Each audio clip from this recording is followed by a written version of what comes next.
untuk wanita sebaiknya sholat di rumah atau berjamaah di masjid? Saya pernah jawab ini, teman-teman sekalian.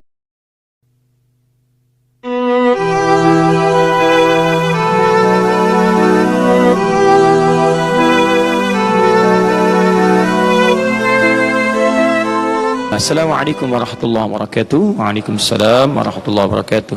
Ustaz, dalam mazhab Imam Asy-Syafi'i, apabila lupa melaksanakan doa kunut subuh, apakah benar diwajibkan untuk sujud sahwi? Syukran, jazakallah khair.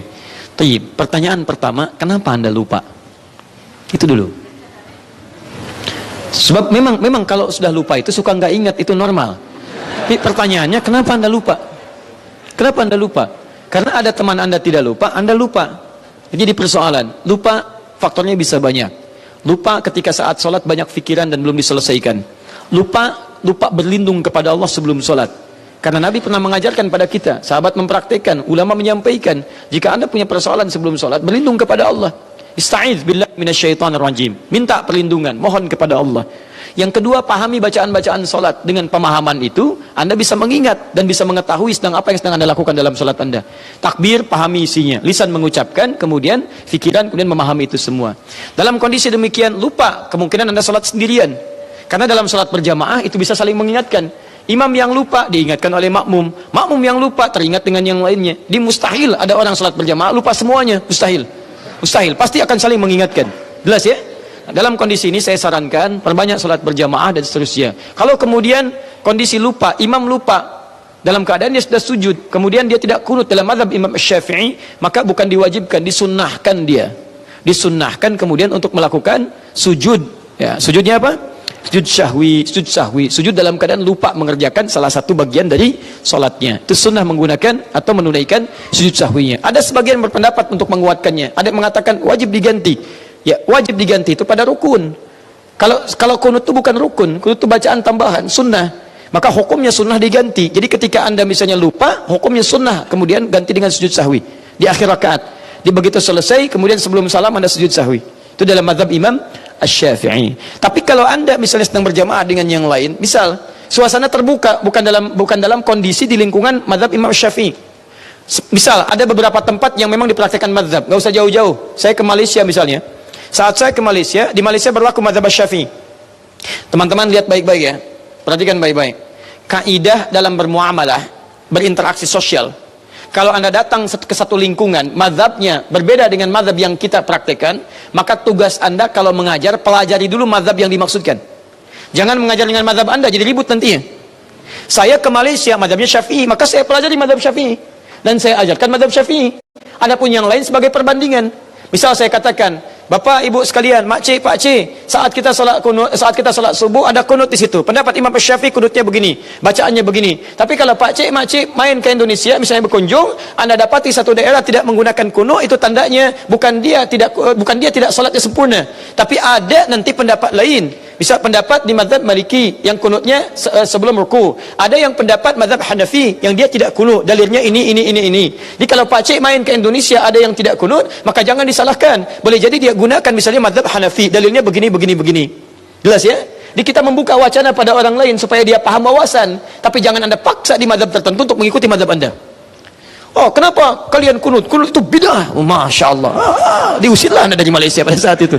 Itu masalahnya. Jelas ya? Jadi kita pelajari mazhab di tempat tapi menjelaskan wawasan supaya terbuka di situ. Paham ya? Nah, jadi solusinya adalah ketika Anda sholat di tempat yang variatif, misal Anda kunut tapi Anda sedang berada di tempat yang tidak kunut, misalnya imamnya tidak kunut, maka Anda ikutlah kemudian keadaan imam. Jangan sujud sahwi sendirian. Itu yang salah. Misal Anda sholat subuh, imam tidak kunut. Begitu imam tidak kunut, selesai imam salam, Assalamualaikum warahmatullahi, Assalamualaikum warahmatullahi. Anda sujud sahwi di situ, Anda terlampau soleh di situ. Tidak tepat dan salah itu, karena salat mengikuti imam. Innama ju'ilal imamu liyutamma bihi. Imam dijadikan untuk diikuti. Sama dengan Anda, begitu Anda tidak kunut, Anda kemudian bermakmum di belakang orang yang kunut, imamnya kunut. Kata Syekh Al-Utsaimin, Ibnu Shalih Al-Utsaimin, beliau mengatakan, Anda kunut, ikuti. Aminkan. Masya Allah, Syekh Utsaimin itu beliau tidak kunut, memilih yang kunut nazilah, mazhabnya Hambali. Tapi beliau berfatwa, jika Anda sholat di belakang imam yang kunut, maka Anda pun aminkan kunutnya. Nah, itu indah teman-teman sekalian, gak ada masalah. Dan saya tuh suka heran ya, kenapa saya saat tugas di Mekah suka unik sendiri saya melihat. Kadang pengen senyum, kadang-kadang pengen ditahan. Kalau di Mekah sholat, di belakang imam, gak ada yang berantem tuh. Dan gak ada yang protes. Kita teman-teman, umumnya orang Indonesia ada yang kunut saat subuh. Banyak yang kunut. Tapi ketika dia berhaji, sholat di belakang imam, di Masjidil Haram, subuh kan gak kunut. Dan gak protes. Gak pernah saya dengar selama tugas di sana. Ya begitu imamnya selesai sholat subuh, salah imam tuh, gak kunut. Misalnya gak ada. Biasa aja dia salat-salat. Bismillah sana disirkan, ikut disirkan, gak ada yang protes. Yang ada tenang, nyaman, salat pulang. Kenapa ketika pulang pada ramai lagi? Jelas ya? Tapi kalau yang unik ada kejadian ya, itu yang belum paham. Begitu imamnya disirkan, langsung baca hamdalah. Alhamdulillahi Rabbil Alamin. Imamnya Muhammadiyah tuh. Masya Muhammadiyah. Muhammadiyah cabang Masjidil Haram. Nah, ini. Itu sudah pernah saya jelaskan ya. Jadi jelas ya, jelas jawabannya. Kalau anda memang mengikuti mazhab Syafi'i, maksudnya dari jalur Imam Syafi'i, bukan kelompok tapi jalur Imam Syafi'i, anda kunut salat sendirian, anda lupa, maka anda tutup dengan sujud sahwi. Baik ya, jika ada imam salat subuh, tiba-tiba dia tidak kunut, kemudian setelah tahiyat, sebelum salam dia sujud sahwi, itu tandanya imam tersebut sedang mempraktikkan mazhab Syafi'i. Maka ketika dia sujud sahwi, anda ikut sujud sahwi. Ya, jangan subhanallah, subhanallah, subhanallah. Nah, anda yang tidak paham di situ ya. Dan anda yang imam jangan dibalas subhanallah misalnya. Anda masalah di situ. Bismillah. Mana tadi? Oh, yang ini dulu ya. Bismillah. Masya Allah, tanpa muqaddimah, tanpa salam, tanpa bismillah. Untuk wanita sebaiknya sholat di rumah atau berjamaah di masjid? Saya pernah jawab ini teman-teman sekalian, jika memang memungkinkan ke masjid, terbebas dari 3 keadaan para akhwat. Keadaan pertama adalah tidak ada kewajiban perempuan yang memang harus dilakukan oleh perempuan di rumah. Misal, ada anak yang harus diberikan ASI, ada anak yang harus dirawat, dan kewajiban itu melekat kuat pada perempuan karena tidak ada ayah yang bisa memberikan ASI misalnya kan, dan seterusnya. Karena itu, mohon izin dalam kondisi ini jangan maksakan ke masjid. Yang kedua misalnya, belum terbebas dari fitnah. Jika anda bisa bebas dari fitnah, fitnah itu kondisi-kondisi di jalanan yang mungkin masjidnya agak jauh dari rumah, atau tidak ada mahram untuk berangkat, tidak ada kelompok perempuan yang lain. Bisa juga yang pakaian-pakaian yang menyesuaikan. Hati-hati, ke masjid bagus ada mahram, tapi pakaiannya terbuka, membuka fitnah bagi yang lain, itu tidak baik. Kemudian yang ketiga adalah aman kondisi di masjid, ada saf khusus untuk perempuan yang tidak bercampur, nggak ada ikhtilat di sini.